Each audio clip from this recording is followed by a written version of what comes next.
Meus amados irmãos, a paz do Senhor Jesus. Graças a Deus que nos concede outra vez a oportunidade de retornarmos aqui e nessa feita podermos compartilhar com vocês alguns comentários sobre a lição da Escola Bíblica Dominical que estaremos estudando com a graça de Deus no próximo domingo nas classes de jovens, utilizando o novo currículo da nossa CPAD. E lição esta que trará o seguinte tema: eu creio na pureza e na castidade.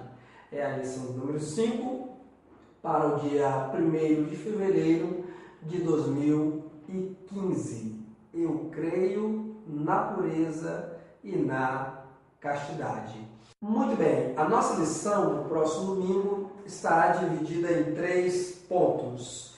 O primeiro tópico vai trazer-nos aí a afirmação de que é possível ser casto em meio a uma geração corrompida. O segundo tópico vai nos falar por que esperar até o casamento, vai justificar a espera do jovem crente para a vida sexual ativa após o casamento e vai também responder como ou o que fazer quando se tomam decisões precipitadas, quais os caminhos que devemos, as direções que devemos tomar quando nós erramos, quando nós nos precipitamos, quando nós saímos fora daquilo que foi originalmente planejado, projetado por Deus para nós. Então, certamente essa será uma lição que promoverá boas discussões, um debate saudável e um enriquecimento espiritual para toda a nossa juventude. Que Deus ajude você, professor, que Deus ajude você, aluno, para que neste próximo domingo nós venhamos sair da nossa escola dominical com conteúdo, com conhecimento, com a nossa consciência ressignificada pela luz da santa e bendita palavra de Deus. No primeiro tópico, portanto, estaremos abordando a afirmação: é possível ser casto em meio a uma geração corrompida. A primeira coisa que o pastor Silas Daniel vai fazer aqui conosco é conceituar castidade dentro da perspectiva religiosa, sobretudo a perspectiva cristã. Você vai ter um conceito aí, caro professor, que é um conceito bom para você trabalhar, levar para a sua classe no próximo domingo. Eu só vou resumi-lo dizendo da seguinte forma: castidade é a abstinência de práticas sexuais ilícitas. Um ponto importante dessa nossa lição, que nós deveremos estar tratando no próximo domingo, é a questão da sensualidade dominante no mundo, que é o segundo ponto já do primeiro tópico, que vai dizer que o mundo em que nós vivemos hoje é um mundo dominado pela sensualidade. Certamente que o Deus Eros, o Deus do erotismo, o Deus da pornografia, o Deus da sensualidade, é o Deus que domina, que tem cauterizado a mente de homens e mulheres e, lamentavelmente, dos nossos jovens, dos adolescentes e também até de nossas mais inocentes crianças. A sensualidade ela está presente em todos os cantos desta sociedade corrompida, depravada, que, como disse João, este mundo jaz no maligno. Paulo disse que o Deus desse século cegou o entendimento dos incrédulos para que neles não resplandecesse o Evangelho. E, de fato, o que nós vemos hoje é uma cultura neste mundo secularizado, neste mundo dominado pelo reino das trevas, neste mundo onde não resplandece a luz de Cristo Jesus. O que existe é a cultura do culto ao corpo e a ditadura da beleza. Lamentavelmente, em cada esquina que você cruza, em cada supermercado que você chega, você se depara com um cartaz, uma peça de uma propaganda publicitária, onde há ali a imagem de um homem ou de uma mulher seminu, né? Uma propaganda que supervaloriza as curvas do corpo masculino ou feminino, os músculos do corpo masculino, as curvas do corpo feminino. Tudo hoje gira em torno desta palavra, sexo. Eu dizia há pouco e torno a repetir. Costumamos dizer que são três coisas que corrompem o homem: o poder, o dinheiro e o sexo. Eu inverto a posição, eu inverto a ordem. Na verdade, o que costuma mais corromper o homem dentro do contexto social em que vivemos, primeiro, o sexo ilícito, segundo, a ganância, a cobiça pelo dinheiro e terceiro, a posição de poder. Eu faço essa ordem porque poder poucos têm, dinheiro também, mas a prática sexual está aí escancarada, cada vez mais permissiva para todos gozarem, desfrutarem desregradamente contra a vontade de Deus. A sensualidade está estampada na grande mídia nacional, nas emissoras de TV aberta, de canal aberto. Infelizmente, as nossas novelas, os programas de auditório da TV brasileira, todos eles estão saturados. Você hoje liga a sua televisão com o controle na mão e vai passando de canal em canal. É difícil você encontrar uma programação hoje que você possa sentar com toda a sua família, com a sua esposa do seu lado, seu esposo, seus filhos. É difícil o jovem cristão hoje que luta para ter uma vida pura, uma vida casta, uma vida de abstinência de todo tipo de pecado. É difícil sentarmos hoje diante da televisão e desfrutarmos alguns momentos de lazer e prazer sadio junto com a nossa família, com os nossos irmãos. Porque o sexo está dominando tudo.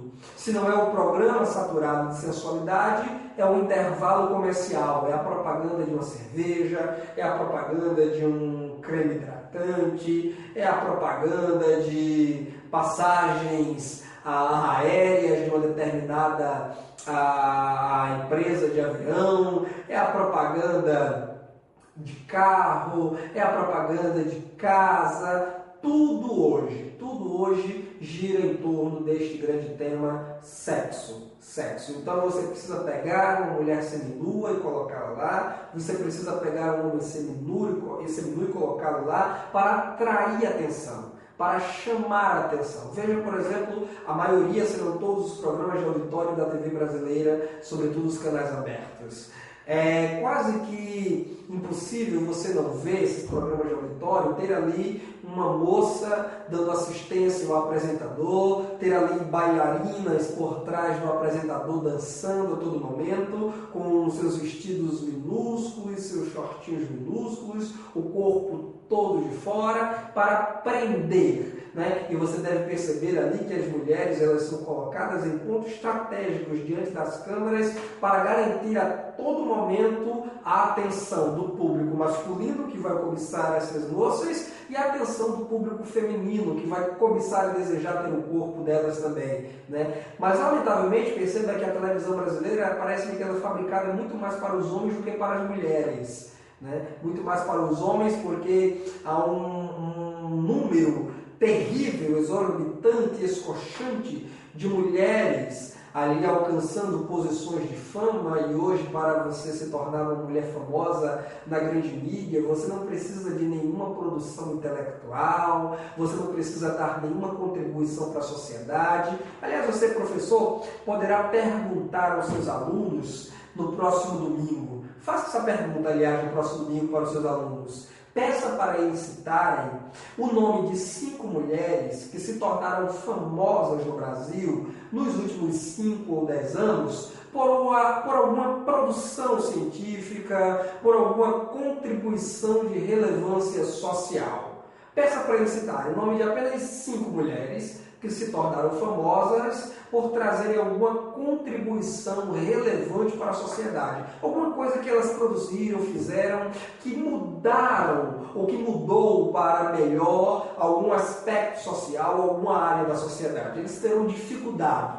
Eles terão dificuldade de me apresentar nome de mulheres que se tornaram famosas nesse país pela inteligência, pela cultura, pela poesia, pela arte, pela ciência ou até mesmo pelo esporte. Eles terão dificuldades. Não é porque não tenhamos, veja, não estou querendo ser preconceituoso com as mulheres, não é porque não tenhamos, temos sim, Nós temos muitas mulheres inteligentes, sábias, mulheres que estão produzindo ciências, mulheres que estão produzindo artes, mulheres que estão aí trazendo contribuições significativas para provocar revoluções sociais para melhor, mas elas não aparecem, a grande mídia não lhes dá audiência, a grande mídia não tem interesse nessas mulheres, porque infelizmente o que se valoriza neste país, tradicionalmente, e agora as comemorações, as festas de carnavais para as quais este país está se encaminhando, né? Eu diria nós nos encaminhamos, mas eu não me encaminho para o carnaval e certamente você não. Mas esse país agora está se encaminhando, né? As próximas grandes festas deste país serão as festas de carnaval agora, né? Que é um verdadeiro culto ao corpo, sobretudo o corpo feminino, né? Uma verdadeira onda de prostituição, de fornicação, de adultério, de lascívia, de promiscuidade, de moralidade irá se espalhar por este país que já sofre uma grave crise econômica, uma grave crise de abastecimento de água, de norte a sul deste país não chove e o país clama terrivelmente por água. Mas enquanto o país clama por água, em desespero, o país faz festa para a carne, né? O que é contraditório nesse comportamento do brasileiro. Porque enquanto nós deveríamos estar preocupados, empenhando forças, esforços, orações, sentimentos, para que o Senhor Deus se compadeça dessa terra e faça descer chuva sobre ela, a fim de regar a terra seca e abastecer, encher os nossos rios, nossos açudes, as nossas represas e reservatórios de água, nós estamos aí fazendo festas para a carne, né?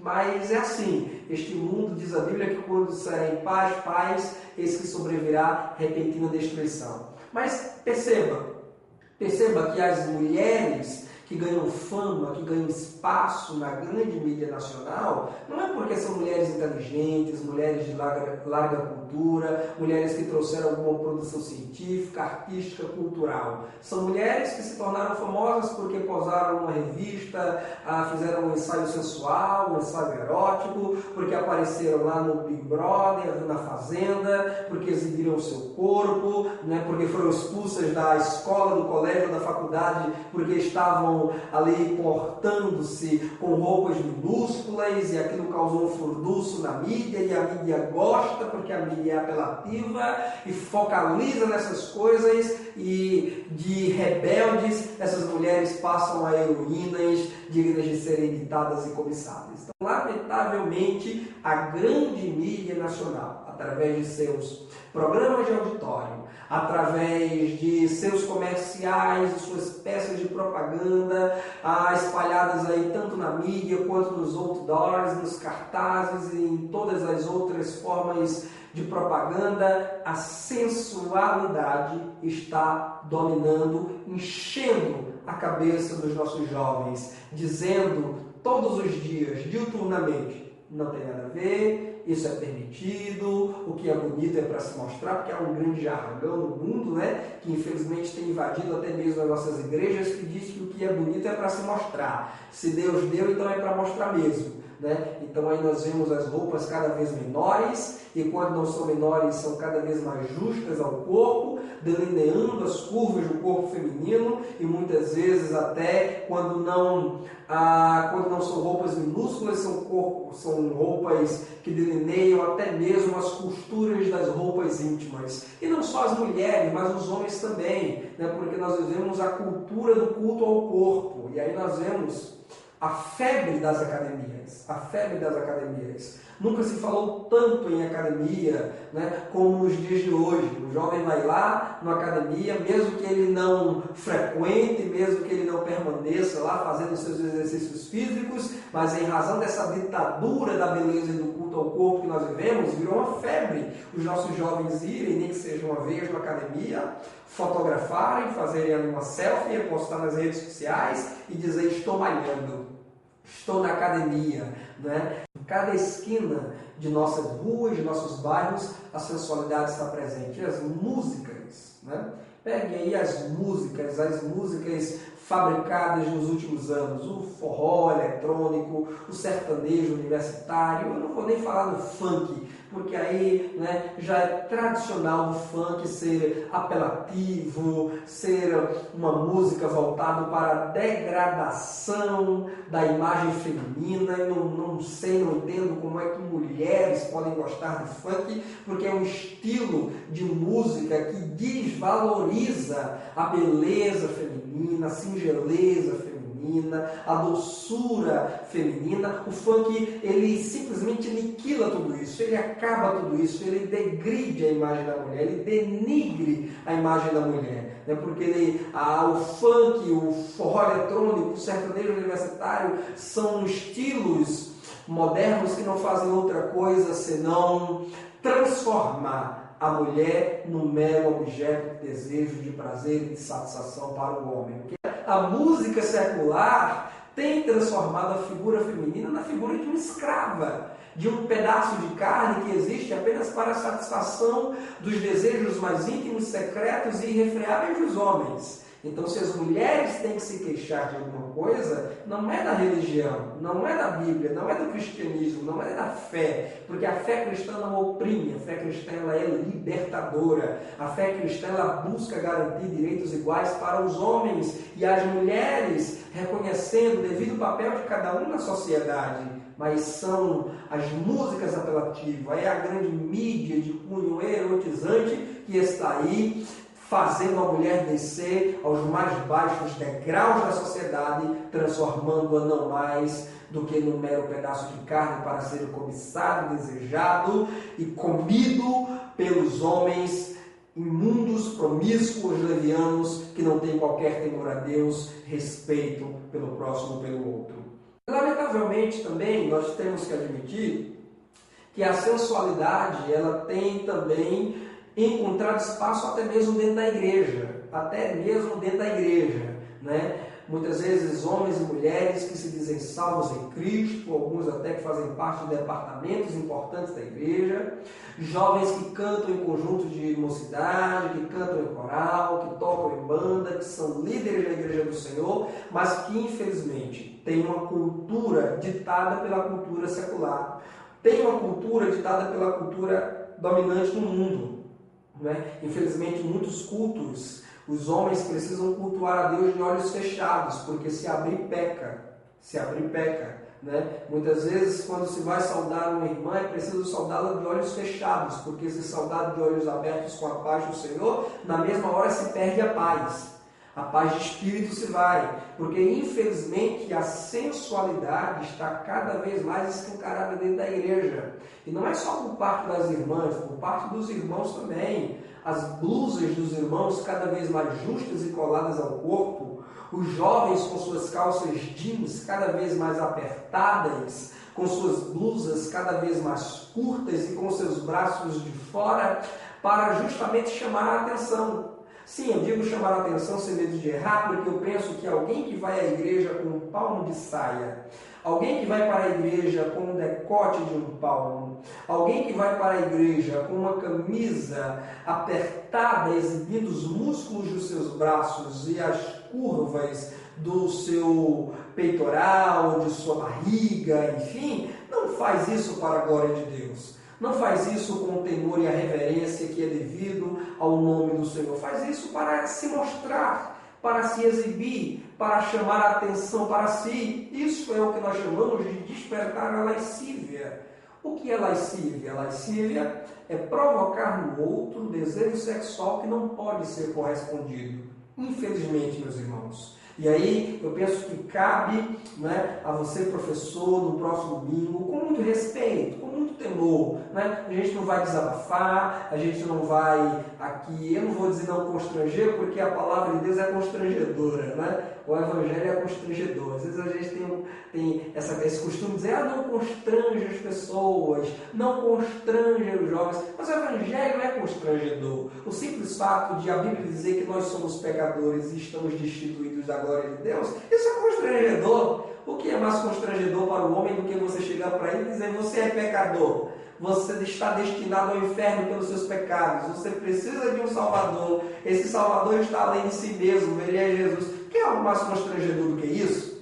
do que nós percebermos à luz da Bíblia Sagrada que nós somos pecadores. Então, eu acho que essa coisa de não constranger, ela não existe dentro da palavra de Deus, porque é inevitável, inexoravelmente, o Evangelho é constrangedor. A cruz de Cristo é constrangedora.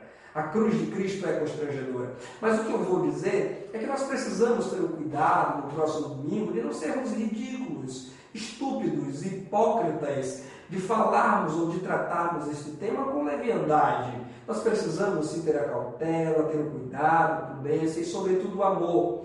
Porque os jovens que estarão sentados no próximo domingo para assistir a essa aula, para participar desta aula, para construir conosco esta aula, porque eu trabalho com a perspectiva de aula enquanto construção, não enquanto imposição, o ensino se constrói, não se impõe, né? Então essa mediação, esse debate, esse diálogo com o outro, é isso que faz nascer o conhecimento e o ensino. Mas nós precisamos ter o respeito, né? Quando falarmos com os jovens, com os irmãos, com as irmãs, porque muitos estarão ali com o coração ferido, muitos estarão ali vivenciando essas experiências, muitos estarão ali nessa situação, né, de perigo, de risco, de pecado, precisando de uma orientação séria, franca, sincera, honesta, não maquiada nem camuflada. Sim, é verdade, porque nós também não podemos passar a mão no pecado. Nós não podemos tratar pecado. Pecado não se trata, né? Alguém pergunta como eu devo tratar esse tipo de pecado na igreja. É como pecado, né? Pecado a gente tem que chamar pelo nome, porque pecado é pecado, não se trata pecado, não há remédio para o pecado, não há solução para o pecado. O pecado sempre será uma ofensa contra a santidade de Deus. Agora, quem nós tratamos é o pecador, né? Pecado não se trata, mas o pecador sim, o ferido sim, aquele que foi pisado e machucado pelo mundo, esse sim deve ser tratado e há remédio para ele, e este remédio é a palavra de Deus. Então você, professor, no próximo domingo, você tem a responsabilidade de, com prudência, cautela e amor, exortar as moças e os rapazes que se sentarão diante de você para construir esta aula, orientá-los no temor do Senhor, a fugir da sensualidade, a fugir desta cultura opressora, desta ditadura da beleza e deste culto ao corpo. Porque, de certo, você terá jovens em sua sala no próximo domingo, rapazes na sua sala no próximo domingo, a quem Deus agraciou com um corpo bonito, viu? A quem Deus agraciou com um rosto bonito, a quem Deus agraciou com curvas ou com músculos, mas você deve exortar esse jovem a resguardar-se, a manter-se puro, não só ele mesmo abster-se de práticas sexuais, mas ele também abster-se de ser ele um instrumento de lascívia. Porque muitas vezes o jovem pode dizer, bem, eu nunca fiz sexo com ninguém, eu estou me guardando para o casamento, mas esse jovem que diz eu escolhi esperar, ele está se portando de modo a provocar o desejo, a consciência, o desejo sexual no outro. Né? Muitas vezes essa moça, talvez ela nunca tenha tido namorado, nunca tenha se envolvido sexualmente com ninguém, está praticando abstinência, mas ela está dando vazão em si mesma, em seu corpo, para que outros homens pequem enquanto a cobiçam, enquanto a desejam. Talvez esse rapaz está dando brecha para que outras jovens, quem sabe até mesmo de dentro da igreja, né, o cobicem, o desejem, e por isso estão pecando. E a lascívia também é pecado, né? Eu posso não me envolver sexualmente com ninguém, mas a partir do momento em que eu transformo o meu corpo numa vitrine para a exibição de minha carne, eu estou pecando. E eu acho que isso precisa ficar claro no próximo domingo. Um jovem crente, uma moça crente, um homem crente ou mulher crente tem que portar-se com modéstia. E não é só na igreja, não é só no ambiente do culto. É no trabalho, é na escola, é na universidade, é em casa, é na rua, é na padaria comprando pão, é na farmácia comprando remédio, é numa fila de banco para pagar uma conta. Aonde quer que um homem de Deus, uma mulher de Deus, um jovem que tem o temor do Senhor esteja, ele precisa ter a certeza de que o Espírito Santo está confortável dentro dele. Eu acho que nós evitaríamos muita dor de cabeça, nós evitaríamos pecar e evitaríamos que outros pecassem contra nós, se antes de sair de casa, para onde quer que seja, nós olhássemos para nós mesmos diante de um espelho e fizéssemos a seguinte pergunta, não ao espelho, mas ao Espírito Santo. Espírito Santo, que habitas em mim, te agradas desta roupa que estou a vestir? Eu acho que se as moças, se os rapazes fizessem essa pergunta todas as vezes antes de sair para a escola, para a universidade, para o trabalho, para o shopping, para um momento de lazer, ou mesmo para a igreja, eu dizia e repito, a sensualidade está invadindo a igreja. Se antes de sairmos de casa, ao vestirmos as nossas roupas bonitas, folgadas ou apertadas, compridas ou curtas, se nós perguntássemos ao Espírito Santo que habita em nós. Pergunte ao jovem, olha aí mais uma pergunta. Jesus trabalhou muito enquanto ensinava com seus discípulos o método de perguntas. Então, pergunte ao jovem que vai estar com você no próximo domingo, cara professor, pergunte a ele.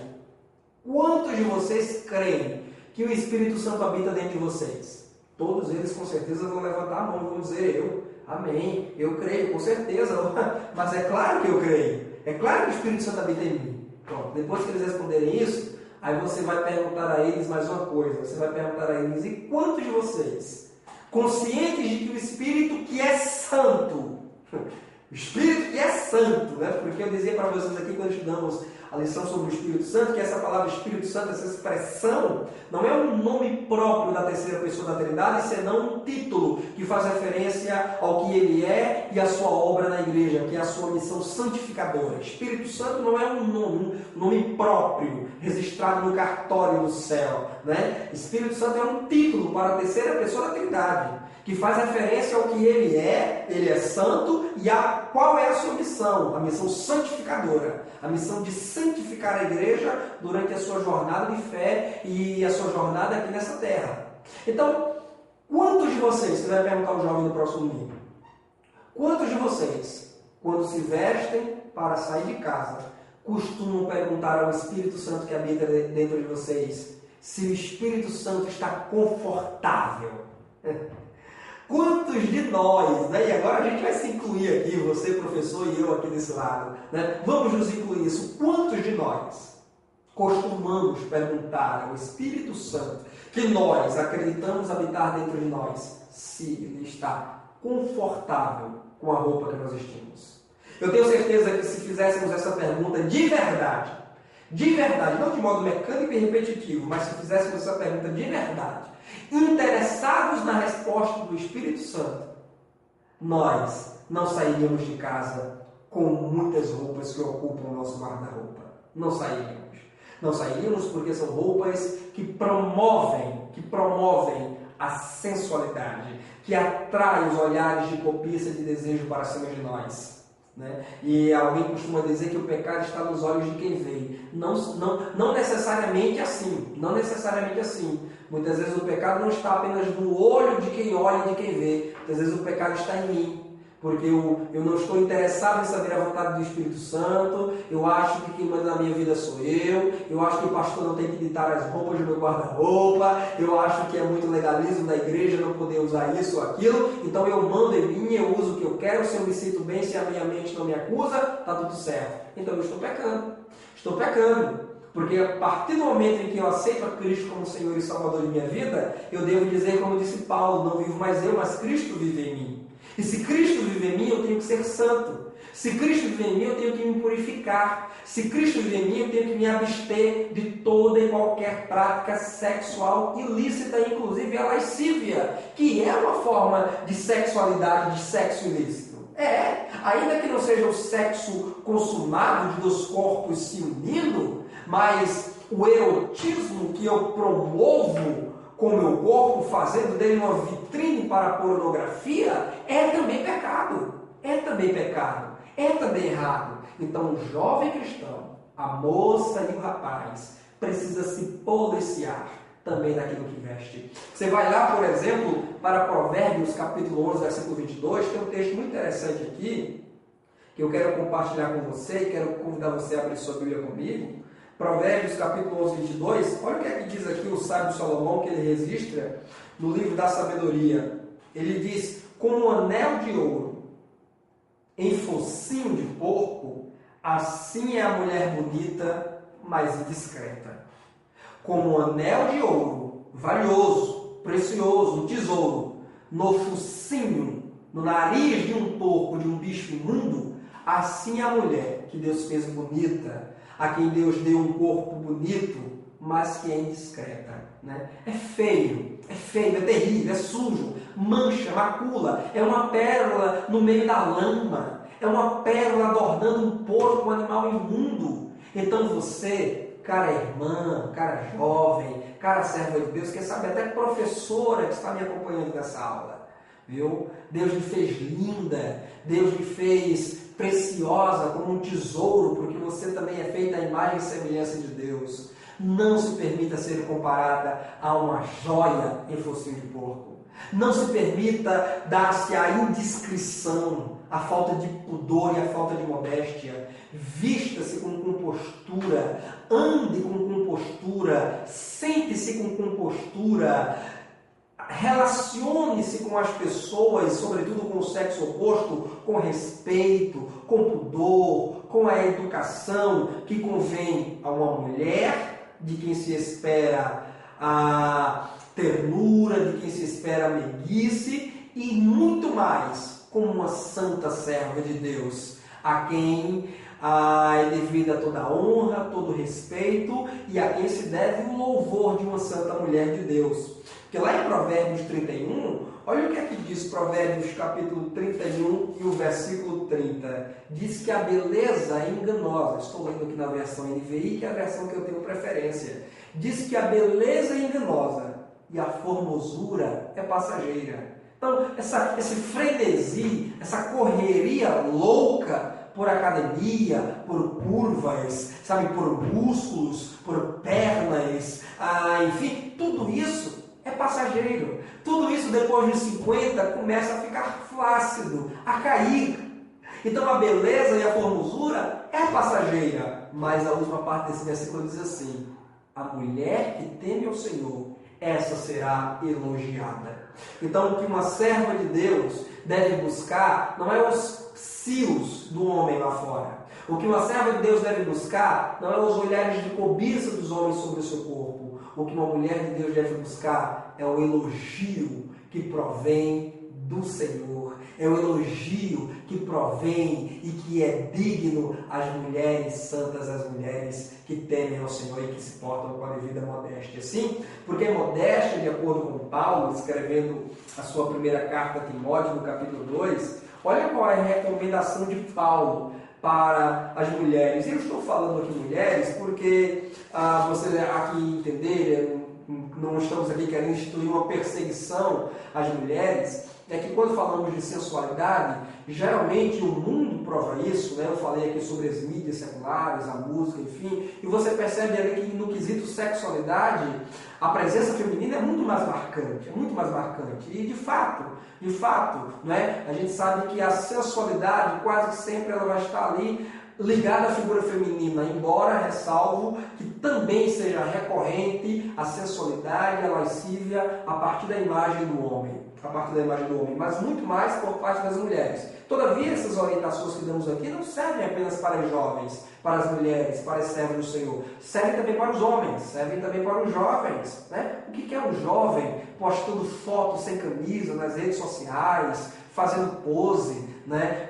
Mostrando os músculos? Muitas vezes o jovem vai para uma praia, tira foto só de sunga, aí posta lá nas redes sociais, Facebook, Instagram, WhatsApp, posta para todo mundo ver. Né? Um jovem muitas vezes que é um obreiro na casa do Senhor, muitas vezes um professor de escola dominical, muitas vezes um jovem pregador, um líder de jovens, um líder de conjunto de jovens da igreja, né? Mas você abre o álbum de foto no Facebook dele, parece muito mais um álbum que contém ali um ensaio, sabe, sensual, um ensaio erótico. Isso, meus irmãos, isso nós precisamos rever. Nós precisamos orientar nossos jovens para o uso adequado, devido e respeitoso da internet. Aliás, os brinquedinhos tecnológicos, né? O celular, o smartphone, com acesso fácil à internet, porque nunca foi tão fácil ter acesso à internet quanto em nossos dias. Hoje você contrata a 5, 10 reais um pacote de internet para uma semana, um mês inteiro, né? E onde quer que você esteja, em qualquer ponto da cidade, de sua casa, com o celular em sua mão, você tem total conexão à internet. E é comum, infelizmente, de vez em quando eu tomo ciência de jovens crentes que cantam em conjuntos de jovens da igreja, que estão envolvidos em liderança na igreja, que estão ali trafegando na internet, nas redes sociais e compartilhando, muito comum, sobretudo entre jovens casais, moças compartilhando, rapazes compartilhando com suas namoradas fotos íntimas, com o corpo nu, né? Muitas vezes em posições eróticas, sensuais, sugestivas para os apetites carnais. Né? Um jovem que muitas vezes acabou de cantar no culto à noite, chorou, profetizou, falou línguas, quando chega em casa, lá pelas caladas da madrugada, trancado nesse quarto, ele começa agora a fotografar o seu corpo nu, ela começa agora a fotografar o seu corpo nu e compartilhar. E muitos jovens pensam, bem, mas aí para o meu namorado não tem problema. Aí para a minha namorada não tem problema. O resto do mundo pode saber. Mas se é só meu namorado, está tudo certo. Está errado. Está errado. Você está despertando. Você está se permitindo exibir o seu corpo para as práticas sexuais do outro lado. Será que Deus poderia ter acesso às imagens que eu compartilho pelo meu smartphone? Porque se Deus não tiver acesso a qualquer área que seja da minha vida, mesmo aquelas que eu julgo mais insignificante, então Deus não é o meu Senhor. Porque se Cristo é o meu Senhor, e se eu fui comprado com preço de sangue, todo o meu ser, toda a minha vida, os lugares mais escondidos do meu interior, todos eles devem estar ao completo controle de Cristo. Não tem essa coisa de, a minha alma é de Cristo, mas o meu corpo quem manda sou eu.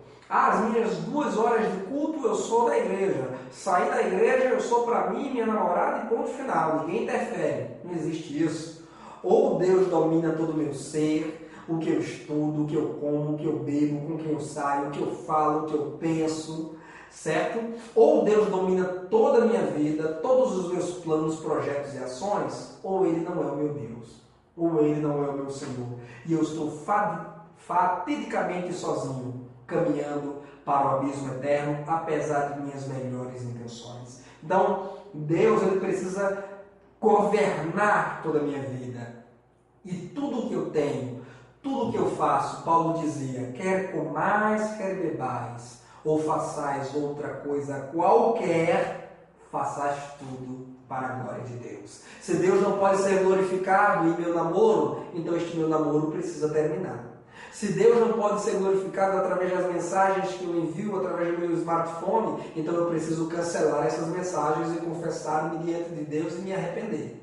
Do outro modo, Jesus disse, não podeis servir a 2 senhores. Ou você serve a um e desagrada ao outro, ou você ama um e aborrece outro. Não dá para servir aos 2 senhores ao mesmo tempo. Não dá para servir a Cristo e a Eros. Não dá para servir ao Espírito Santo e a minha carne. Não dá para satisfazer os desejos de Deus e satisfazer os meus desejos. Ou eu me inclino totalmente, reverente, piedosamente diante de Cristo, numa vida santa com meu coração puro e quebrantado, ou então eu faria muito bem se fosse diretamente para o mundo, gozar de todos os prazeres, porque aí, no dia que eu ouvisse a sentença de morte eterna, eu aceitaria essa sentença com a barriga cheia por ter desfrutado todos os prazeres e pecados da carne, e iria para o inferno sofrer eternamente, mas iria satisfeito porque fiz o que eu sempre quis fazer. Mas se a sua escolha foi pelo Senhor, e eu creio que foi, se a escolha do seu aluno no próximo domingo foi pelo Senhor, então você vai dizer a ele, obedeça, siga na direção de Deus, ame e honre ao Senhor, porque certamente a vontade de Deus, que é boa, perfeita e agradável, se concretizará na vida daqueles que oferecem a Deus um culto todo dia. Aliás, o culto sou eu. Eu sou o culto a Deus. Então a minha vida precisa ser um culto. A minha vida precisa ser um louvor, ser uma adoração. Mas eu tinha convidado a ler aqui uma referência de primeira carta de Paulo a Timóteo, capítulo 1. Capítulo 2, perdão. Primeira carta de Timóteo, capítulo 2, versículo 9 e 10. Onde Paulo recomenda assim a Timóteo para que ele, por sua vez, recomende as irmãs, as mulheres de sua igreja. Da mesma forma, quero que as mulheres se vistam modestamente, com decência e discrição, não se adornando com tranças e com ouro, nem com pérolas ou roupas caras, ou seja, não transferindo a beleza para os objetos. Porque Deus fez a mulher, também a imagem e semelhança de Deus. A mulher é linda, porque é uma criatura feita pelo Senhor. Então a beleza da mulher não pode ser atribuída ao que ela usa como adorno. Né? E quantas mulheres escravas de seus adornos. Se ela tira o brinco, se ela tira a maquiagem, ela se acha a pessoa mais horrorosa da face da terra. Afinal de contas, ela é bonita ou é a maquiagem dela que é bonita? Paulo está dizendo que a beleza da mulher, assim como Pedro vai dizer um pouco mais lá na frente, né? A beleza da mulher não esteja no adorno, mas esteja nela mesma. Portanto, vista-se com simplicidade, com modéstia, com pudor. Isso aqui não tem nada a ver com ser relaxada. Pelo amor de Deus, não confunda. Tem gente que diz, mas eu vou ser relaxada. Não é ser relaxada, mas é não transferir a beleza para aquilo que é passageiro, é efêmero. Porque lembre-se, a beleza da aparência, ela é passageira, mas a mulher que teme a Deus, ela será elogiada, mesmo aos 50, mesmo aos 60, mesmo aos 70, 90 anos, ela sempre será linda para a glória de Deus. Né? E aí Paulo diz, olha, vista-se com as boas obras, como convém às mulheres que declaram adorar a Deus. Então, se eu declaro ser um servo, uma serva de Deus, eu preciso fazer jus a essa minha posição de servo, de filho, de adorador, com tudo aquilo que sou, que falo e também com tudo aquilo que visto. Deus precisa ser glorificado com toda a minha vida. E aí, o autor aí da apóstolo Silas Daniel, ele vai trazer aqui algumas razões que movem as pessoas a praticarem sexo fora do casamento. O primeiro ponto que ele vai dizer aí é a busca, né, pela autossatisfação ou a questão da baixa autoestima. Né? De fato, o exemplo da mulher samaritana que buscava saciar o vazio de sua alma nos seus muitos ilícitos amores, muitos jovens hoje também buscam satisfazer-se no sexo, uma forma de tentar se realizarem plenamente enquanto pessoas. Mas a verdade é que essa busca frenética, desenfreada pela autossatisfação, na verdade só tem trazido dores de cabeça para os nossos jovens. A gravidez, a indesejada na adolescência, um casamento precoce que culmina com uma separação, um divórcio precoce, né, porque infelizmente casamentos sem planejamento, sem estrutura, sem uma base sólida, casamentos fabricados apenas para atender aos interesses sexuais do casal, certamente não demorará muito.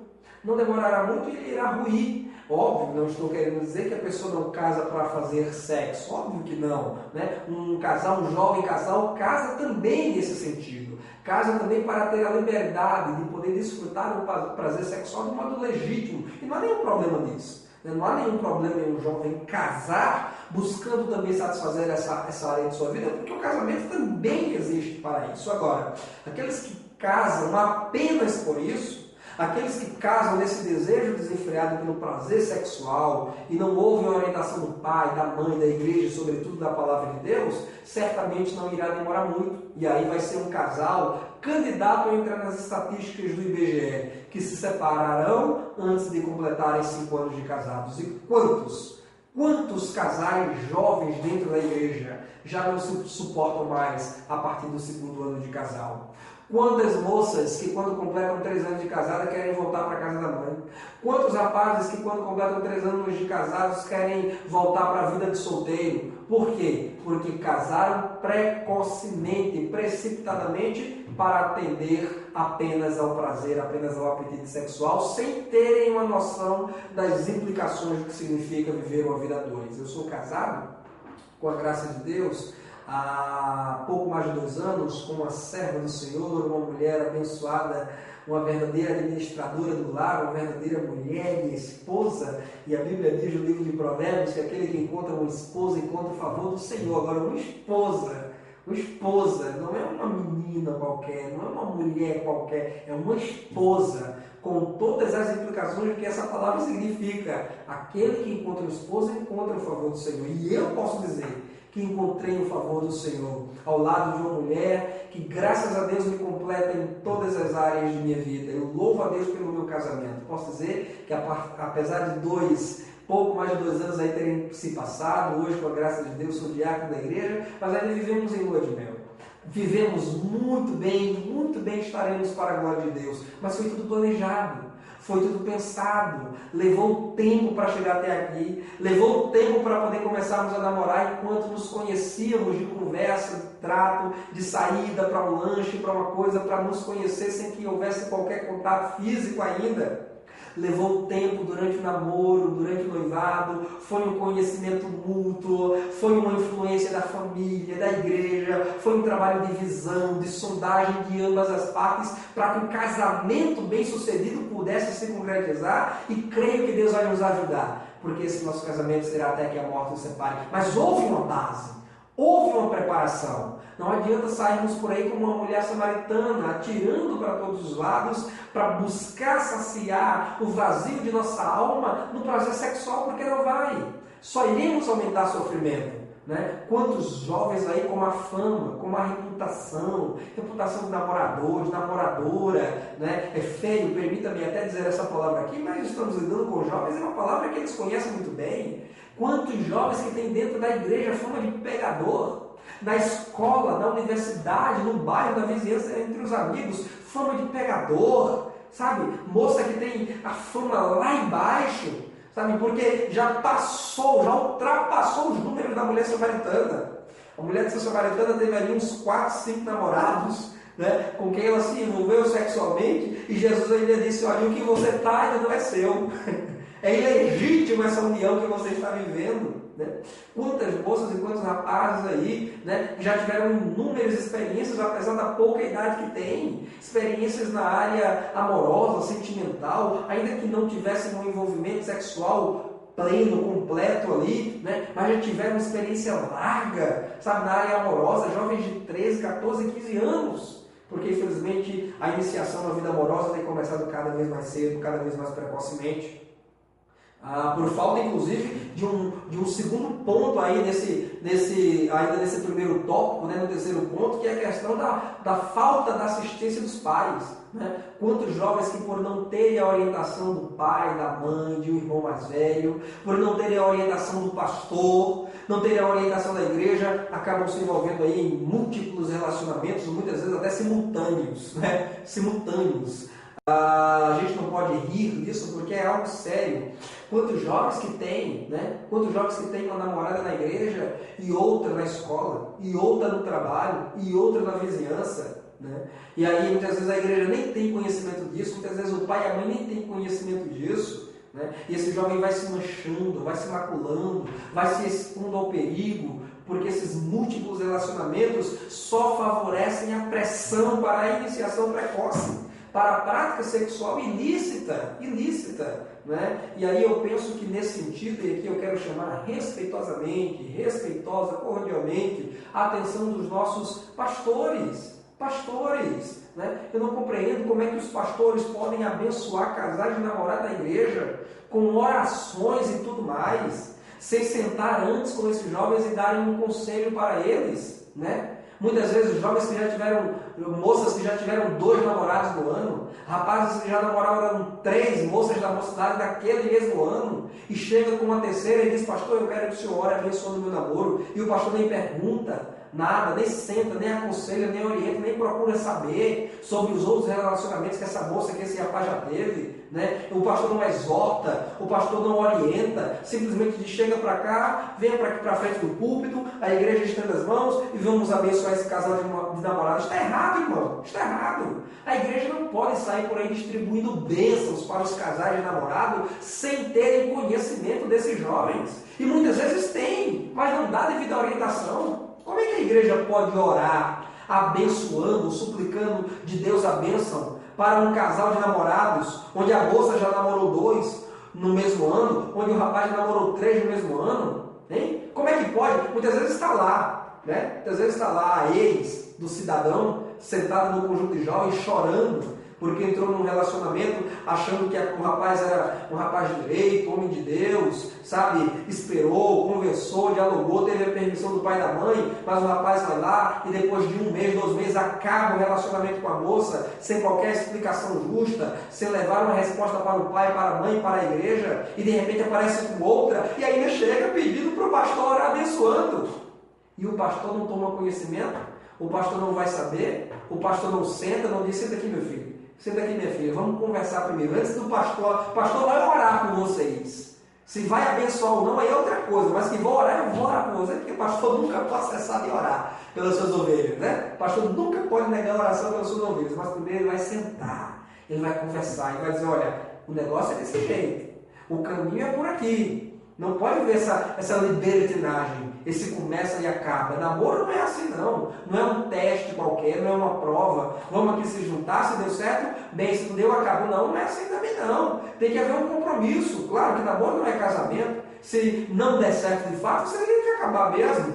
Mas é preciso entrar consciente, sabendo de quem você é, de quem é o outro e do que você quer em relação ao outro. Porque, infelizmente, muitos casais de adolescentes e de jovens precocemente se unindo na igreja não tem trazido outra coisa senão má fama para esses jovens e para a igreja de Deus. Os pastores precisam ficar de olho nesse sentido. E aí um outro ponto para esses jovens estarem se envolvendo em práticas sexuais fora do casamento é a pressão das amizades, certamente que essa aqui, né, é uma das mais fortes razões. É por isso que o livro dos Salmos inicia dizendo: bem-aventurado aquele que não anda segundo o conselho dos ímpios, né?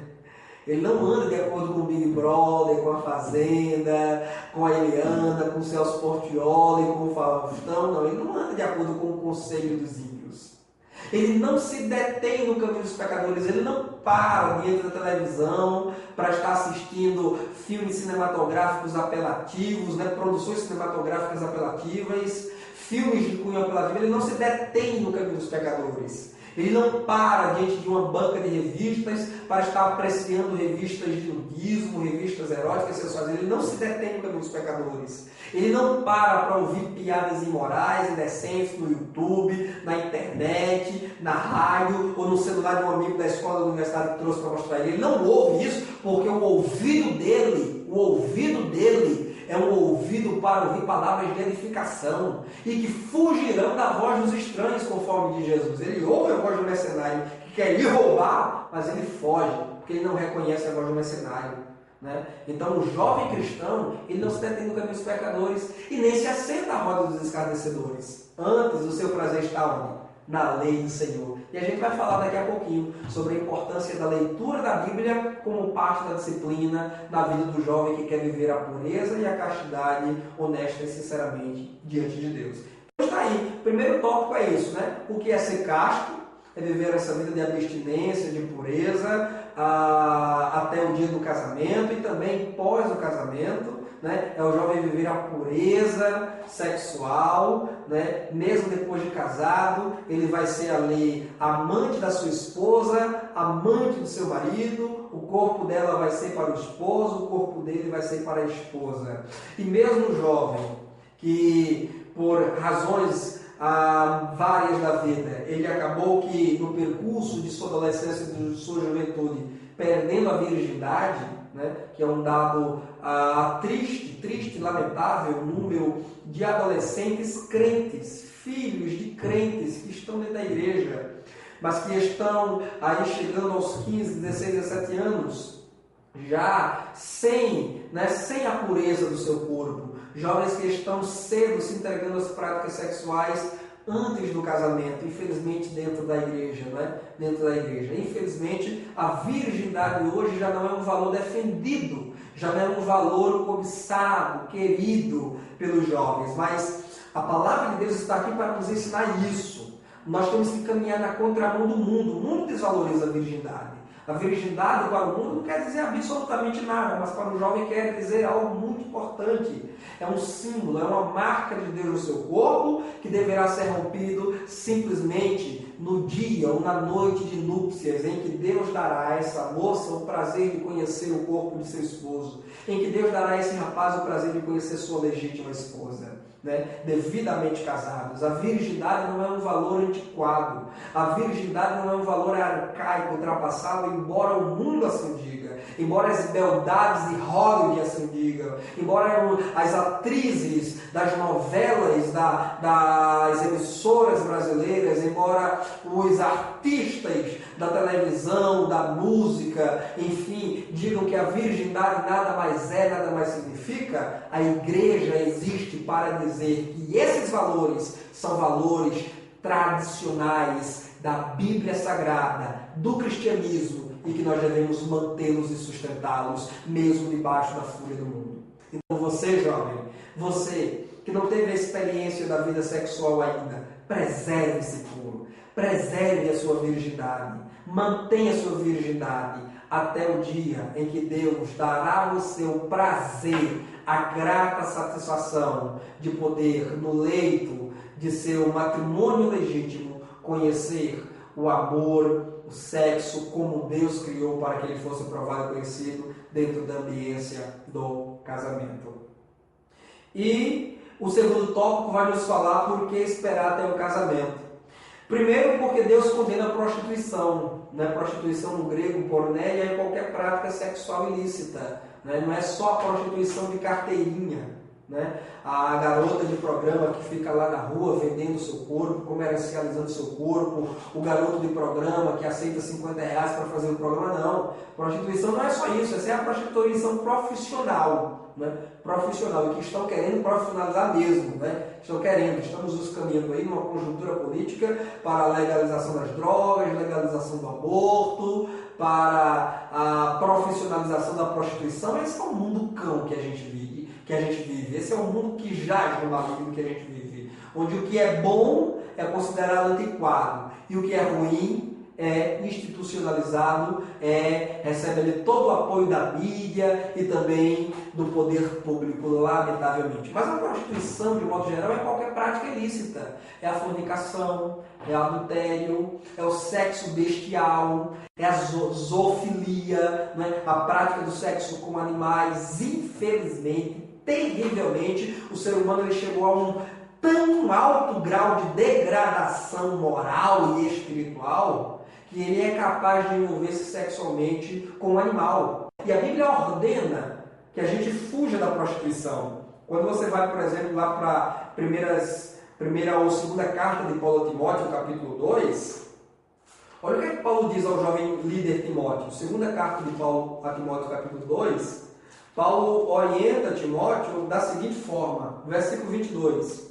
Fuja dos desejos malignos da juventude e siga a justiça, a fé, o amor e a paz com aqueles que de coração puro invocam ao Senhor. Então a ordem para a prostituição é fugir. Como José no Egito, em casa de Potifar, fugiu.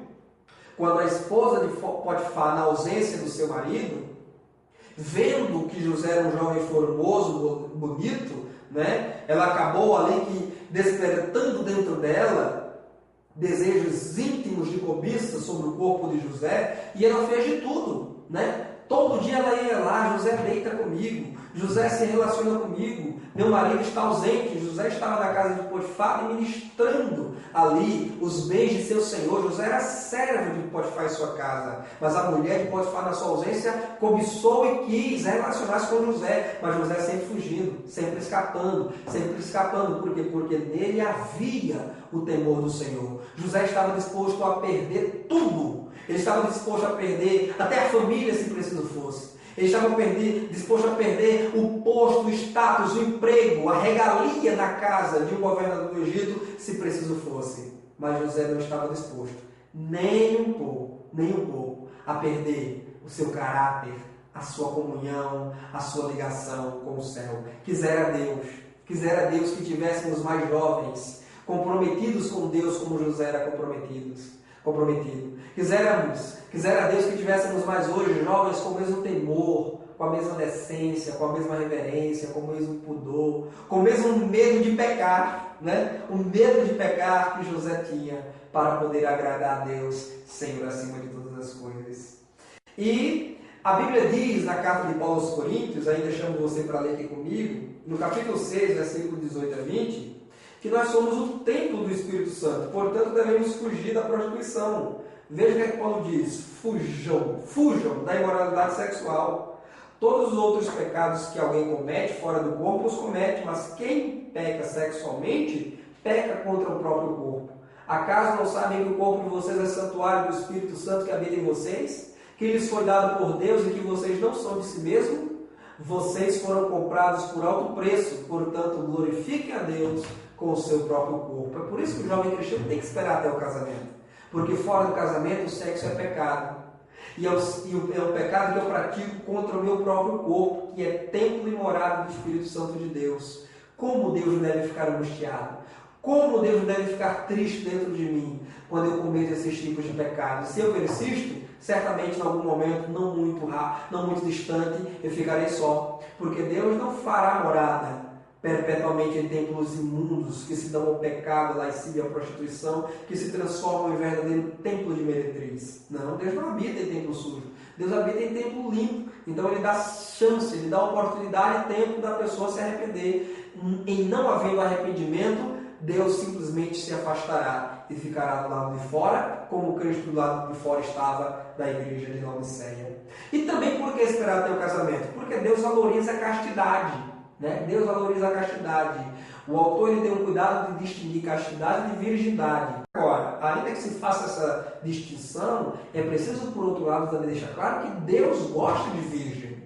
A virgindade é um valor a ser defendido pela igreja. Infelizmente, a igreja não fala sobre isso, mas precisa falar. A virgindade é um valor a ser preservado. Então, o jovem, a moça, o rapaz que ainda é virgem, assim deverá estar até que o casamento seja consumado, até a noite de núpcias. E Deus gosta de virgens. Você vai olhar, por exemplo, para o livro, só no livro de Lucas, veja como Deus gosta de virgem. Veja. Só no livro de Lucas você vai encontrar a informação de que Jesus nasceu de uma virgem. Nunca tinha tido relação sexual a irmã Maria. Jesus entrou em Jerusalém montado num jumentinho virgem, porque o texto diz que aquele jumento nunca foi montado, então ele era virgem, nunca foi usado.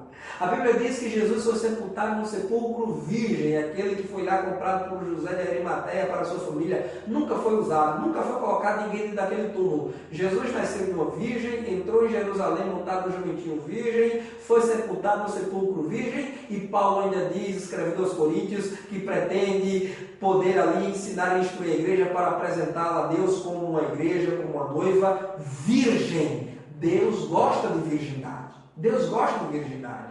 Então, o jovem cristão virgem deve preservar, deve lutar, deve manter esta pureza, deve fugir da promiscuidade, da lascívia, do erotismo, da sexualidade, de tudo aquilo que possa macular o seu corpo, de tudo aquilo que possa antecipar o que Deus reservou para o deleite legítimo dentro do ambiente do casamento.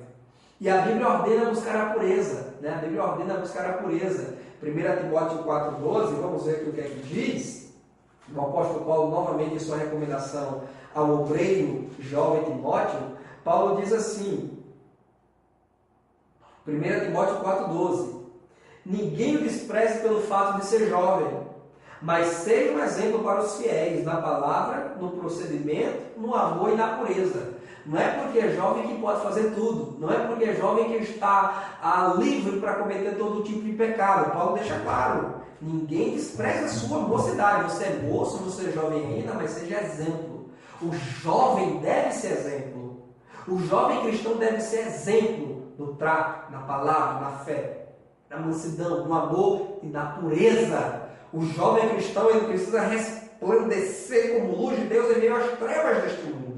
E ainda que ele seja objeto de chacota, de deboche na escola, entre os amigos, na universidade e no trabalho, o jovem cristão ele deve ter orgulho de erguer a cabeça e dizer, eu sou virgem. Ou então, eu não sou mais virgem, pequei lá atrás, já confessei o meu pecado e me arrependi, mas estou preservando a minha abstinência sexual até o dia do meu casamento, que Deus haverá de me conceder e que será certamente o melhor de todos os casamentos, porque contará com a bênção de Deus. Então Deus, ele exorta o jovem cristão a viver a pureza. Agora, certamente não é fácil. Não é um trabalho de técnica, não é um trabalho de macetes, né? Não existe isso de, o meu pastor me ensinou uma técnica para manter a pureza. Tem um conferencista fulano de tal que ele deu uns macetes lá para a gente manter a pureza, a castidade até o casamento. Não existe macete. Não existe técnica, habilidade mental, cognitiva para isso. Isso é uma luta espiritual, é uma luta todo dia, né? A gente precisa disciplinar o nosso corpo. Paulo, escrevendo aí aos Coríntios, ele evoca a figura do atleta, né? Quando Paulo diz, olha, o atleta, na busca pela coroa corruptível, ele se abstém de certos alimentos e bebidas, para poder correr e competir e alcançar a coroa, mas a coroa corruptível. Agora, quanto mais nós que corremos em busca de uma coroa de glória incorruptível, devemos também praticar a abstinência do pecado, né? Nós também devemos reduzir, como dizia Paulo, nosso corpo à servidão, para que a gente não seja reprovado naquilo que a gente condena, né? Então é necessário que na vida do jovem cristão tenha disciplina espiritual. O jovem cristão, ele precisa se submeter a uma disciplina rigorosa. Do outro modo, ele será vencido pelo pecado, pela tentação, pela sua própria, né, paixão carnal, porque o pecado está dentro de nós. O pecado não é um ato que se consome, o pecado que se consuma, né? O pecado é um estado, é o que nós somos, o que nós temos, é a natureza dentro de nós. O pecado de Adão foi imputado a nós também. Então o pecado está dentro de nós. Se nós não tivermos a disciplina, ele irá vencer, ele irá triunfar. Então é necessário a disciplina. Eu quero aqui trazer alguns pontos rapidinhos sobre atividades que o jovem cristão deverá estar exercendo como a sua disciplina na busca pela pureza e a castidade. Primeira atividade que o jovem cristão deve se empenhar em fazer é orar. Né? O jovem cristão que quer viver uma vida santa, pura e casta, ele não irá conseguir se não for movido pela oração. Neste mundo poluído, neste ambiente poluído em que nós vivemos hoje, sabe quando há muita poluição na atmosfera? Fumaça de combustão, fumaça ali de fogueira, e você diz, mas rapaz, não estou conseguindo respirar direito com tanta poluição? Pois bem, assim é a vida espiritual. Neste ar poluído que existe neste mundo, pela sensualidade, erotismo, prostituição, pecado, todo tipo, o que é o oxigênio para a alma do jovem para que ele possa respirar e não morrer? É a oração. A oração é o oxigênio de nossa alma. Um jovem cristão que não ora, ele vai morrer. Ele vai ser seduzido. É por isso que Paulo diz, orando em todo tempo, com toda sorte de oração e súplica no Espírito. Depois que ele termina lá de listar a armadura do Espírito. Ele escreve à igreja de Tessalônica dizendo, orai sem cessar. Jesus dizia aos seus discípulos, orai e vigiai, porque a carne é fraca. O Espírito está pronto, mas a carne é fraca. Então orem e vigiem, para que vocês não entrem em tentação. Segundo ponto, aqui é destacar para a disciplina da pureza e da castidade, a leitura perseverante e persistente da Bíblia Sagrada. O jovem cristão precisa gostar da Bíblia, precisa ler, se inspirar nos heróis da fé, ouvir os conselhos, as orientações do Senhor, receber os ensinos da palavra de Deus para saber se portar durante esses dias maus. O Salmo 119, o verso 9, aquele salmo clássico que nós trabalhamos com os jovens, faz a seguinte pergunta: como purificará o jovem o seu caminho? E a resposta qual é? Observando segundo a tua palavra. Jesus, na oração sacerdotal, João 17,17 está lá registrado, Jesus orava ao Pai dizendo, Pai, santifica-os na verdade. Qual é a verdade? A tua palavra é a verdade. Então a santificação para a nossa alma emana da Bíblia Sagrada. O jovem cristão precisa aliar oração perseverante e leitura persistente da Bíblia Sagrada. O Senhor disse a Josué, medita no livro dessa lei de dia e de noite, porque só assim farás prosperar o seu caminho. O Salmo 1 retoma, diz lá, antes o seu prazer está onde? Na lei do Senhor, e na sua lei medita de dia e de noite. Então, oração, aliado à leitura da palavra de Deus e à prática desta palavra. Porque, como dizia Tiago, não adianta apenas ser ouvinte, é necessário também ser praticante. É por isso que Paulo dizia a Timóteo, persista em ler. Leia as Escrituras, porque elas são as sagradas letras que te podem fazer sábio para a vida eterna. Mas há um terceiro ponto ainda a se destacar para a preservação da pureza e da castidade, a comunhão com os santos do Senhor. O livro de Provérbios diz: o que anda com o sábio será sábio, mas o companheiro dos tolos será destruído.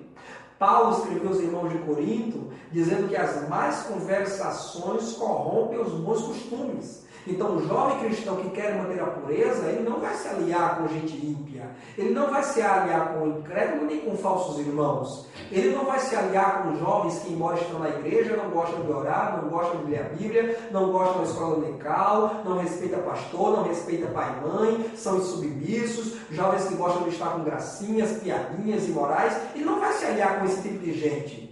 Quando ele se juntar, é para aconselhar, é para orientar, mas havendo rejeição aos seus conselhos e orientações, ele se afasta. Paulo diz: segue a pureza, a fé, a justiça com quem? Com aqueles que com o coração puro invocam ao Senhor. Então o jovem crente tem que se aliar com aqueles que têm um coração puro. O jovem crente tem que se aliar com aqueles que podem acrescentar valor à sua vida, com aqueles que podem ser um apoio, uma ajuda espiritual para ele, em comunhão com os santos de Deus. Tem um ditado no mundo que diz: diz-me com quem tu andas e direi com quem tu és. Sansão gostava de muita festinha, Sansão gostava dos bailes da vida com seus amigos. O livro de Juízes vai falar sobre algumas festas oferecidas por Sansão. E olha qual foi o fim de Sansão: se juntar com mulheres prostitutas, se juntar com Dalila, que não era de sua família, certo? E olha o final terrível que teve Sansão. Diferentemente do jovem José, que manteve a pureza no Egito, Sansão, infelizmente, acabou cedendo às pressões do ambiente em que ele vivia e às próprias pressões internas, às paixões de sua carne. Por quê? Porque não soube se juntar a gente de valor. Se juntou com uma mulher prostituta de nome Dalila, que me enganou, que me trapaceou, que brincou, que jogou com os seus sentimentos. Então a moça crente, o rapaz crente, precisa se aliar com gente do bem, com jovem que gosta de orar, com jovem que gosta de ler a Bíblia, com jovem que gosta de escola dominical, com jovem que respeita pastor, que respeita liderança, que respeita os mais velhos, que respeita pai e mãe, com jovem educado, com jovem submisso, com jovem que tem o temor do Senhor. Aí ele será sábio, porque ele vai estar andando ao lado dos sábios. E ainda um quarto ponto no quesito disciplina da vida cristã para a pureza e a castidade, que é o cuidado com o sexo oposto. Cuidado com o sexo oposto. É preciso ter cuidado, quando estamos lidando com o homem lidando com mulher, mulher lidando com o homem, é preciso termos muito cuidado. Aquilo que a gente fala, sobretudo quando estamos ali conversando à distância, virtualmente, é preciso ter cuidado quando ficamos até tarde da noite na internet e abrimos as salas de bate-papo, vamos conversar, a troca de conversas, é preciso ter cuidado, com os elogios, porque tudo começa no elogio, Você está tão bonita, você está tão bonito, você pregou tão bem hoje, gostei do seu terno, você fala, e começa daí. E o elogio não é pecado em si. Agora a gente precisa ter cuidado com o caminhar desse elogio, aonde ele vai levar, porque possa ser que a gente parta desses elogios mais simples para elogios mais íntimos, mais impróprios, para jovens solteiros que não se relacionam ali dentro do ambiente do lar, não são marido e mulher legitimamente casados. É preciso ter muito cuidado. Paulo, quando exorta Timóteo, ele diz: olha, quando você for conversar com as moças para instruí-las, repreendê-las, repreenda elas, exorte elas, ensine elas com toda pureza, como se elas fossem suas irmãs. Porque Paulo sabia que é difícil para um homem, especialmente para um jovem como Timóteo, lidar com moças, lidar com mulheres e não se deixar envolver-se sentimental e amorosamente. É preciso ter muito cuidado, Você, inclusive, que é professor, agora essa palavra é para você. Você que é professor de jovens e também é jovem, você que é moça, você que é rapaz, é preciso ter muito cuidado. É preciso ter muito cuidado com as conversas, com o trato, com a forma como nos relacionamos, para não dar vazão à carne, para não dar brecha à carne. Tudo isso é um conjunto de elementos: oração, leitura da Bíblia, comunhão com os santos e cuidado no trato com o sexo oposto. Tudo isso é um pacote, se nós queremos de fato preservar uma vida de pureza e de castidade e não cedermos às inclinações para a carne. E o autor ainda vai dizer aí que nós não precisamos ceder à pressão do mundo. Sim, De fato, nós não precisamos ceder à pressão do mundo. Aliás, Paulo escrevendo aos irmãos de Roma, no capítulo 12 de sua carta, Paulo diz: não vos conformeis com este século, não vos amoldeis a esse século, mas transformai-vos pela renovação do vosso entendimento. Então nós precisamos transformar, não se amoldar. Né? O apóstolo João, na sua terceira carta, no versículo 11, que a carta só tem um capítulo, no versículo 11, João diz: não imitem o mal, mas imitem o bem. Né? Na sua primeira carta, no capítulo 2, versículo 15 a 17, ele disse: não ameis o mundo, nem o que no mundo há. Porque se alguém amar o mundo, o amor do Pai não está nele. Porque tudo que há no mundo, a concupiscência da carne, a concupiscência dos olhos, a soberba da vida, não procede do Pai, mas do mundo. Aí ele diz: mas o mundo passa, e os seus desejos desenfreados da carne. Todavia, o que faz a vontade de Deus, esse permanece para sempre. Então o jovem tem que ir na contramão. O mundo diz pode, o mundo diz é permitido, o mundo diz tem nada não. Mas o jovem já aprendeu que quem o guia não é o conselho dos ímpios, e que ele não se detém no caminho dos pecadores. Quem o guia é o conselho do Senhor, é a lei do Senhor, na qual ele tem o seu prazer e na qual ele medita de dia e de noite. E, para encerrar, o terceiro tópico vai nos falar o que fazer quando se tomam decisões precipitadas. O que fazer quando nós tomamos decisões precipitadas? Primeiro, nós falamos aqui, quando eu falo sobre a disciplina na vida cristã para a preservação da pureza e da castidade, eu estou falando sobre medidas preventivas contra o pecado. Quando eu digo que a gente deve orar, ler a Bíblia, ter comunhão com os santos e ter cuidado com o sexo oposto, isso é medida preventiva para não pecar. Agora, quais são as medidas corretivas para solucionar o pecado uma vez consumado? Porque João, na sua carta, ele diz: filhinhos, não pequeis. A recomendação é não pecar. Não pecar. Não é porque é uma solução para o pecado que eu vou agora, não é uma solução para aquele que peca, que eu vou agora estimular ou permitir o pecado, ou tratar o pecado com desdém, dizer: não tem problema se você errar aqui, a gente dá um jeito. Não. O conselho e a exortação é: não peque, não dê lugar ao diabo, não caia, fuja da aparência do mal, fuja da prostituição. Agora, se eu cair, se eu errar, se eu me envolver sexualmente, se eu perder a minha virgindade, a minha pureza, a minha castidade, o que eu devo fazer? Aí existe aí algumas orientações. Porque João disse: se pecar, vocês têm um advogado. O que você não pode é ficar inclinado diante do pecado. O que você não pode é gostar do pecado, abraçar o pecado e continuar praticando o pecado. Você tem um advogado, que ele vai julgar a sua causa se você recorrer a ele. E aí o nosso autor vai dizer primeiro que é arrependa-se.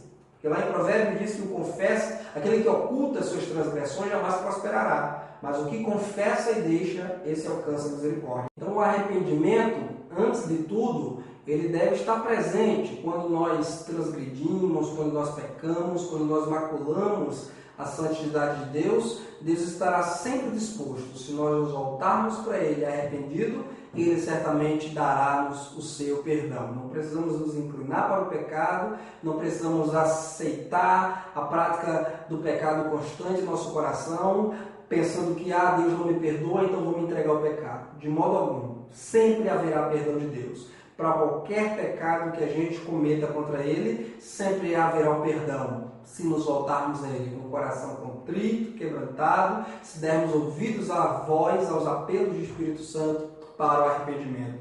A segunda atitude a tomar-se é afastar-se do pecado, porque aquele que confessa e deixa, esse alcança a misericórdia. Então, primeiro eu me arrependo, eu mudo de vida, porque arrependimento é metanoia, é mudança de mente, é mudança de pensamento, é mudança de atitude. Não é apenas um remorso pelo erro cometido, não é apenas um remorso porque eu errei e agora eu sou pai antes de casar, porque a minha namorada ficou grávida, então eu me arrependi, fiquei com remorso. Não. Arrependimento é o sentimento e a disposição para acertar. Você se entristece, você se angustia pelo erro cometido, mas a sua disposição agora é outra. Você agora quer acertar, você agora quer agradar a Deus, você agora quer ir na direção que o Senhor projetou. Então você vai afastar-se do pecado, você vai fugir do mal.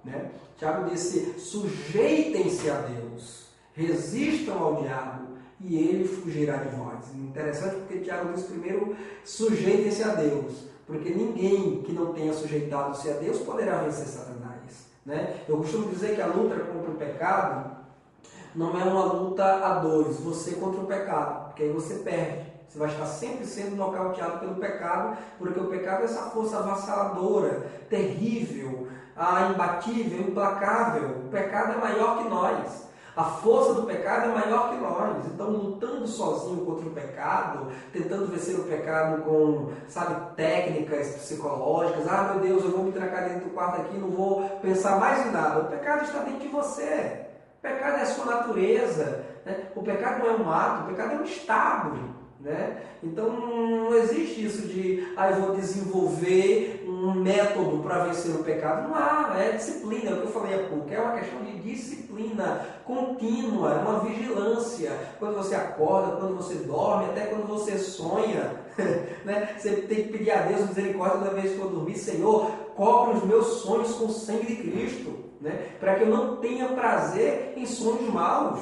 Né? Então você tem que estar orando constantemente, orando sem cessar, para poder vencer a luta contra o inimigo. Não é técnica, não é no braço, não é na psicologia, é no coração. Né? É no coração. Então você tem que afastar-se. A Bíblia diz, o livro dos Salmos, o salmista dizia: não colocarei coisa má diante dos meus olhos. Como é que você quer ter vitória sobre o pecado que outrora te venceu, se você está sempre dando vazão ao pecado? Se você está sempre dando lugar ao pecado? Como é que um jovem quer vencer na área da sexualidade, mas é um jovem que assiste programas permissivos da televisão brasileira, um jovem que não perde um programa do Big Brother, um jovem que não perde uma pegadinha do João Kleber, né? Um jovem que não perde ali um filme pelas madrugadas, um jovem ali que não deixa de escutar uma música secular, um forró eletrônico, sertanejo universitário, músicas essas todas dominadas. Todas elas, não tem uma música sequer do repertório sertanejo universitário, forró eletrônico, funk, que não sejam músicas apelativas na área da sexualidade. Como é que um jovem cristão quer vencer isso se ele não desgruda dessas coisas? Se ele não se abstém dessas coisas? Aliás, a abstinência aqui no sentido da castidade é abster-se desse tipo de coisa também. Desse lixo espiritual que a grande mídia lança sobre nós. Então o jovem ele precisa se afastar. Você tem que correr igual José, meu irmão. A Bíblia diz: olha, fuja da prostituição. Prostituição a gente não resiste, porque o diabo a gente ainda resiste, né? Tiago diz: resistir ao diabo, mas prostituição Paulo não diz para a gente resistir. Paulo diz para a gente fugir, porque prostituição a gente não resiste, a gente foge.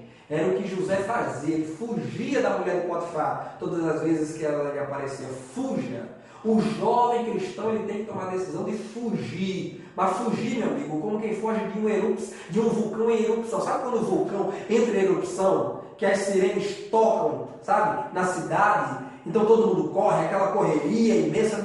Se você olhar para trás igual a mulher de Jó, você viu um estado de sal. Você tem que correr desesperadamente, porque senão as larvas lhe alcançam. Pois bem, assim devemos fugir do pecado. E, acima de tudo, né, se você quer ter vitória na luta contra o mal, é recorrer a Cristo. É recorrer a Cristo. Né? Aquele que venceu Satanás. Né? Aquele que venceu o mundo. Aquele que venceu o inferno. É para ele que nós devemos recorrer. Tem um hino da harpa cristã muito bonito que diz: o teu pecado tu queres deixar? No sangue há poder, sim há poder. Queres do mal a vitória ganhar? No sangue tem este poder. Então recorra a Cristo.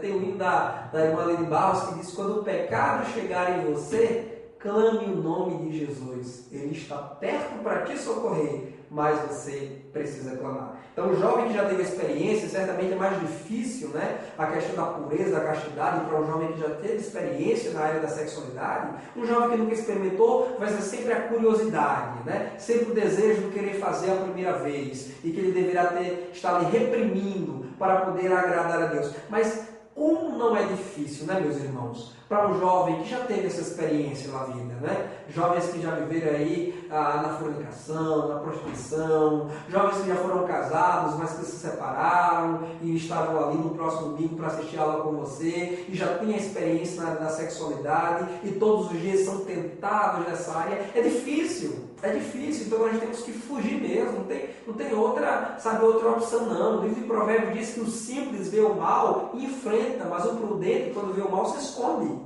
Estamos vivendo os dias em que temos que nos esconder debaixo do altar da oração, nos esconder debaixo do altar da meditação, nos esconder debaixo do altar da comunhão com Deus e com os santos. Temos que nos esconder, porque aqueles que se escondem no esconderijo do Altíssimo, a sombra do Onipotente descansará. Mas se nós ficarmos ali, olhando, observando, clicando nos hiperlinks da internet, porque às vezes você está lá pesquisando um trabalho da universidade, pesquisando um estudo da escola dominical, mas aparece uma janelinha, uma janelazinha de spam, um hiperlinkzinho ali, com uma imagem erótica, sensual, dizendo clique aqui, Quer me conhecer? Quer ter uma conversa sós, particular? Clique aqui. E se nós não estivermos vigiando, se nós não tivermos cuidado, a gente clica e o inferno se abre diante de nós. E ali nós estamos mergulhados numa lama de pecado imunda para manchar a nossa alma em comunhão com Deus. Precisamos ter cuidado. Precisamos ter cuidado. A Bíblia diz que o pecado, o livro dos Hebreus, diz que o pecado tão de perto nos rodeia. Se não me engano, Hebreus capítulo 12. Portanto, visto que estamos rodeados de uma tão grande nuvem de testemunhas e do pecado que tão de perto nos rodeia, deixemos o pecado, larguemos o pecado que está nos cercando de perto e corramos com perseverança a carreira que nos está proposta, olhando para quem? Para os artistas da televisão, para as atrizes de cinema, para os atores de Hollywood? Não, olhando firmemente para Cristo Jesus, porque o mundo não tem exemplo do lugar nos dá, mas Cristo sim, Ele é o modelo, Ele é o ícone, Ele é o paradigma. É para Ele que nós devemos olhar. Veja Caim, o que foi que Deus disse a Caim? Deus disse a Caim, quando ele estava ardendo esse ciúme de seu irmão, tentando já matar o seu irmão Abel. Deus disse a Caim, está lá no livro de Gênesis registrado, capítulo 4. Caim, o pecado está lhe rodeando. O pecado está lhe cercando a porta. Se você resistir, você vai dominar. Então domine o pecado, Caim. Não deixe vencer. Não deixe que ele entre à sua porta. Vença-o, triunfa sobre ele. Deus está dizendo para você... Viu? Meu caro jovem que está assistindo aí esse estudo como uma aula prévia, Deus está dizendo a você, professor, para você e para você compartilhar com seus alunos no próximo domingo. O pecado está rondando a porta. O diabo não dorme, os demônios não dormem. A nossa inclinação carnal, ela não cessa. É como a gravidade que nos puxa sempre para baixo. A nossa inclinação carnal, ela nunca vai parar de nos tentar internamente. Então precisamos vigiar. Estar atentos para lutar e vencer. Revestirmos de toda a armadura de Deus para estar firme na luta contra o mal. Então, meus irmãos, no próximo domingo eu quero desejar a você, professor e aluno, uma aula excelente, enriquecedora da parte de Deus. Que com humildade, com simplicidade, mas com franqueza e honestidade, o Espírito Santo nos conduza ao estudo de sua palavra, para produzir em nós mudança de pensamento, de consciência e de atitude para a glória de Deus. E que os jovens, no próximo domingo, sejam todos eles tocados. Ore antes, você professor, ore antes de preparar essa aula. Ore, peça ao Espírito Santo ajuda, a iluminação, a direção. Ore ao iniciar a sua aula e fale aos seus alunos com muito amor, com muita misericórdia. Fale daquele Cristo que chegou para a mulher samaritana e não julgou ela, embora sabia de seus relacionamentos promíscuos e levianos, mas não a julgou, não a condenou, pelo contrário, dialogou com ela, conversou com ela e demonstrou por aquela mulher amor que homem nenhum jamais demonstrou. É isso que os nossos jovens precisam experimentar, o amor de Cristo, que o prazer sexual jamais pode satisfazer. É este vazio de nossa alma, que é tão grande, mas tão grande, que somente o amor de Deus pode preencher. É isso que nós devemos levar para os nossos alunos no próximo domingo. Deus te abençoe, uma boa aula e até o próximo vídeo e estudo, se Deus assim permitir.